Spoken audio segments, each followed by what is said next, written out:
नमस्कार मंडळी, मी हर्षू. तर मला माझा एक क्वेश्चन होता. तर तो असा होता की मुलांच्या बाबतीत होता. तर बऱ्याच जणांना माहिती असतं बघा, डोक्यात असा इथे भोवरा असतो, खाली वेणी असती. आता भोवरा असला की म्हणतात माणसं मुलगा होतो, म्हणजे त्याच्या पाठीमागं मुलगा होणार आहे.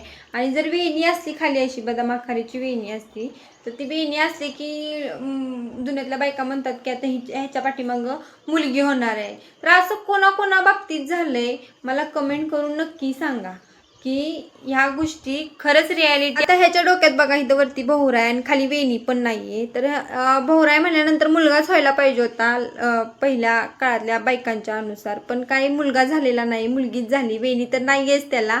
आणि माझी चिव आहे, तिच्या पण डोक्यात भोवराच आहे, तिला पण वेणी नाहीये.